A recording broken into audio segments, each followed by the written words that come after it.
وہ خالی پن جو صرف رب کے ذکر سے پر ہوتا ہے۔ انسان جتنا مرضی دنیا کے سہارے ڈھونڈ لے، جتنے چاہے لوگوں سے بات کر لے، دل کے اندر کا وہ خلا کوئی نہیں بھر سکتا۔ بعض اوقات ہم سوچتے ہیں کہ شاید حالات بہتر ہو جائیں تو سکون ملے گا، لیکن سکون حالات کے بدلنے سے نہیں بلکہ دل کے بدلنے میں ہے۔ جب دل اپنے رب سے جڑ جاتا ہے تو مشکلات میں بھی سکون محسوس ہوتا ہے۔ وہ خالی پن پھر سکون کی لہر میں بدل جاتا ہے اور وہ بے بسی دعا میں طاقت میں بدل جاتی ہے۔ یاد رکھو یہ وقت بھی گزر جائے گا، لیکن جو دعا اور صبر کے ساتھ گزرا ہوا لمحہ ہے وہی تمہارے ایمان کو مزید مضبوط کرے گا۔ کبھی اپنے دل سے کہو یہ سب کچھ عارضی ہے، میرا رب ہمیشہ کے لیے ہے، پھر دیکھو وہی خالی پن محبت اور روشنی سے بھر جائے گا۔ اگر دل کی سختی محسوس کرو، آنکھوں سے آنسو خشک ہو جائیں تو دعا میں تاثیر نہ رہے اور زندگی بے مزہ لگنے لگے تو سمجھ لو کہ تمہارے اور تمہارے رب کے درمیان کوئی پردہ حائل ہو گیا ہے، اور وہ پردہ دنیا کی محبت، گناہوں کی کثرت اور ذکر الہی سے غفلت ہے۔ امام حسن بصری فرماتے ہیں اگر تمہیں دل کا سکون چاہیے تو 3 جگہ ڈھونڈو: قرآن کی تلاوت، اللہ کے ذکر میں اور تنہائی میں،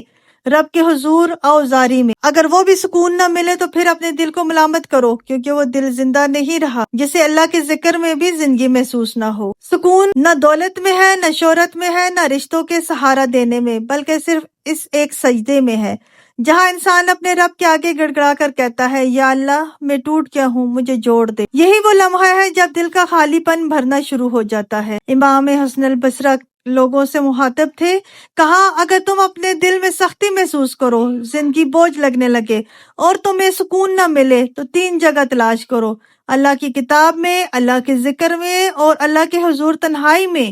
وہ مزید فرماتے ہیں اگر ان 3 جگہوں میں بھی تمہیں دل کا سکون نہ ملے تو جان لو کہ تمہارا دل بیمار ہے اور اسے علاج کی ضرورت ہے۔ یعنی دل کا اصل علاج نہ دولت ہے، نہ دنیا کی رونقیں، نہ کہ لوگوں کی باتیں، بلکہ صرف اللہ کی قربت ہے، اور وہ قربت جو دل کے خالی پن کو سکون میں بدل دیتی ہے اور تھکی ہوئی روح کو جینے کی طاقت دیتی ہے۔ اللہ کے ذکر سے آباد ہوتا ہے تو پھر کوئی بھی مشکل انسان کو توڑ نہیں سکتی۔ یہ خالی پن یہی اصل امتحان ہے۔ انسان ٹوٹنے لگتا ہے، آنکھیں آنسو بہا دیتی ہیں اور دل سوال کرنے لگتا ہے کہ کیا واقعی کوئی سن رہا ہے۔ امام الحسن بصری رحمۃ اللہ فرماتے ہیں اگر تمہارے دل پر بوجھ ہو، سکون نہ ملے اور لگے کہ ساری راہیں بند ہو گئی ہیں تو اللہ کے حضور جھک جاؤ، اس کا ذکر کرو اور اس سے مانگو، کیونکہ اس کے سوا کوئی سہارا نہیں دیتا۔ وہ لمحہ جب سب دروازے بند لگنے لگے، دراصل اللہ تمہیں اپنی طرف بلا رہا ہے۔ وہ جانتا ہے کہ تم لوگوں کے سہارے چھوڑ کر اس کے در پر آ جاؤ۔ ایک بوڑھی عورت نے بھی یہی سوال کیا تھا، کیا یہ ہوتا ہے؟ اور حقیقت یہ ہے کہ ہاں، ہر انسان کے ساتھ یہ ہوتا ہے، لیکن خوش نصیب وہ ہے جو ٹوٹ کر بھی اپنے رب کے سامنے جھک جائے۔ سوچو کتنی بار تم نے محسوس کیا ہوگا کہ کوئی تمہیں نہیں سمجھ رہا، کوئی تمہارے ساتھ نہیں دے رہا، مگر یاد رکھو اللہ کا دروازہ کبھی بند نہیں ہوتا۔ وہ تمہاری ہر صدا سنتا ہے، بس تمہارے دل کو یقین کی ضرورت ہے۔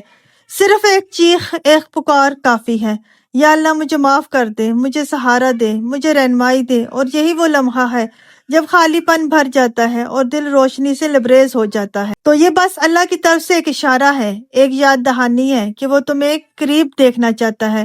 یونس علیہ السلام مچھلی کے پیٹ میں تھے، ہر طرف اندھیرا تھا، زمین کا اندھیرا، سمندر کا اندھیرا اور مچھلی کے پیٹ کا اندھیرا، لیکن وہ اللہ کو یاد کرتے رہے۔ انہوں نے کہا لا الہ الا انت سبحانک انی کنت من الظالمین، اور اللہ نے اس کی پکار سن لی، ان کے گناہوں کو معاف کیا اور انہیں نجات عطا۔ سوچو اگر یونس علیہ السلام کو ان گھپ اندھیروں سے نکالنے والا اللہ ہی ہے تو کیا وہ تمہیں تمہاری مشکلات سے نہیں نکال سکتا؟ کیا تمہارے گناہ اس کی رحمت سے بڑھ کر ہیں؟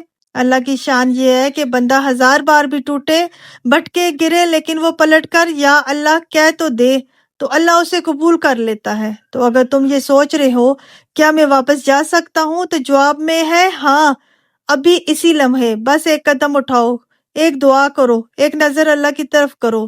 یاد رکھو مشکلات کا مطلب یہ نہیں کہ اللہ ناراض ہے، بلکہ یہ ہے کہ اللہ چاہتا ہے کہ تم اس کے قریب آ جاؤ۔ یہی سوچ اصل دولت ہے۔ انسان ساری زندگی کامیابیوں کے پیچھے بھاگتا رہتا ہے، رشتوں کا سہارا ڈھونڈتا ہے، دولت اور شہرت کو سکون سمجھ بیٹھتا ہے، لیکن آخر میں دل پھر بھی خالی رہ جاتا ہے، اور وہ خلا صرف ایک چیز سے بھرتا ہے، اللہ کی طرف پلٹنے سے۔